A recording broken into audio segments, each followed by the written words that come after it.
Hey, welcome back to my channel. My name is Carly Stevens and this is English Nerd. So in honor of Halloween coming up, I thought I would do a video about 4 of my very favorite villains of all time, along with some tips to maybe help you create better villains yourself, because I really like it when a story has a good villain and it starts to kind of sour the story, or it can sour the story if the villain is just meh, not that believable. So my top villains. Before I get there, actually, I just want a quick disclaimer that a villain is not the same as an antagonist. This is a really common mistake. So the protagonist, of course, is the main character, and then the antagonist is the one going against that main character. Usually the villain is the antagonist, but not necessarily. Consider John Milton's Paradise Lost. The protagonist and the villain are the same person. Satan himself is the protagonist of the story.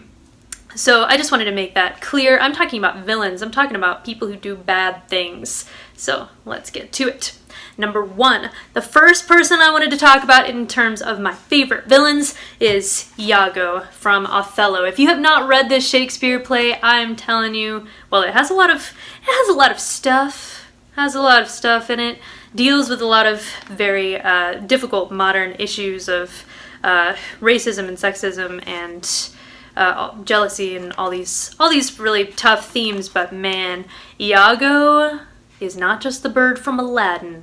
He is like, I like to think about him kind of like the proto-Joker from Dark Knight. Of course, I liked Iago before Dark Knight even came out, but you know how the Joker just wants to watch the world burn? He's one step ahead of everybody, and yet he has this motiveless kind of evil about him.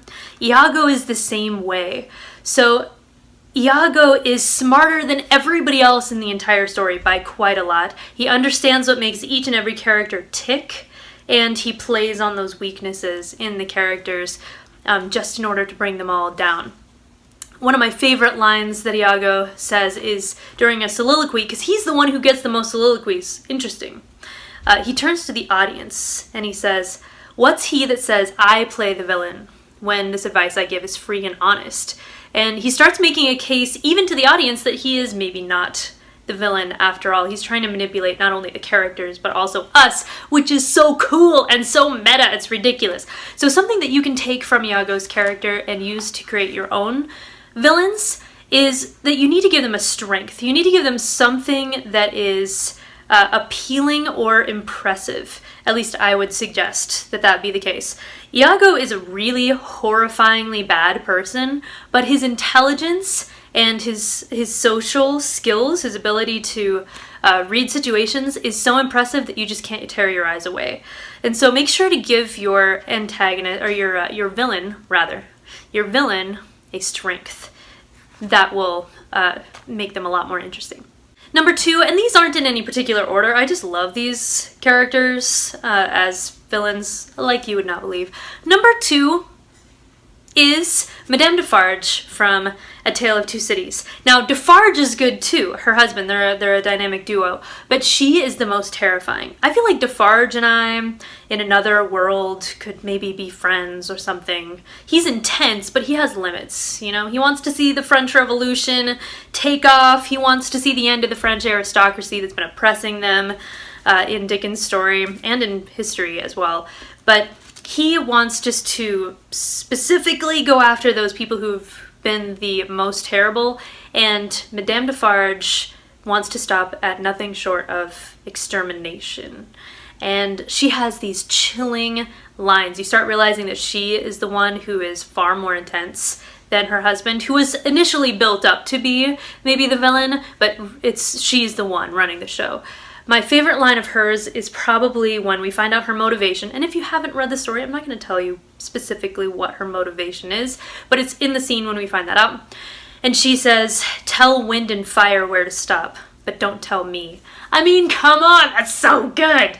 That's so good. I just can't even really get over how awesome that is. So one thing that I also like in my villains, at least, and the ones that I read about, is that they should have some sort of cause. They have to think that they're right in what they're doing, because if they do think that they're right in what they're doing, then the clash between the villains and the good guys, probably the protagonists, will be so much more intense because both sides think that they're doing what is right, but one of them is believing a lie and the other one is believing the truth. So Madame Defarge is just a great example of somebody who is a crusader for her cause, but it's turned her into this monster, and I just can't get enough of her either. Okay, the next person I wanted to talk about, notice these are mostly all great literature. I apologize for nothing. The next person I wanted to talk about is actually the protagonist of the story, but also clearly the villain, and that is, yes, Crime and Punishment by Dostoevsky. The protagonist's name is Rodion Romanovich Raskolnikov. So Raskolnikov is the one who commits the terrible crime in the story. I love this copy, by the way. Look at that. It's just so beautiful. Anyway, Raskolnikov, I really like Raskolnikov as a villain because he is unsettlingly relatable. Now, I am not going to say that I would commit the same crime that he does in Crime and Punishment, but I found myself, as I was reading it, so sucked into the moment-to-moment stresses as he was about to commit this crime that I thought, oh yeah, well that's how it would be if I... And then I had to stop and think, oh my gosh, what am I even thinking? It forced me to kind of go down his dark road. Now, normally I don't like being put in that position, you know, the level of darkness that we have in Crime and Punishment. But what I like about Raskolnikov as a villain is his relatability. I think if you don't at all relate to the villain and his motivations and his actions and personality, then you lose something in the story that you should care about, or I don't know if care is really the right word. You should be interested in as many characters in the story as possible. And so making even your villain relatable can have some pretty cool effects. Like in Crime and Punishment, I found myself considering the darkness within me and seeing how, you know, would I have made those same decisions, and you know, how far does my darkness go and what can be done about it? So it's kind of taking the reader on a journey into the darkness of their own souls and asking them, are you believing any of these same lies, and how could you turn toward the truth and toward the light, which I think is really beautiful when it's done well. So again, I don't know if all these things are absolutely necessary for every villain. I mean, I can think of some exceptions right off the bat, but man, they help. Let me tell you.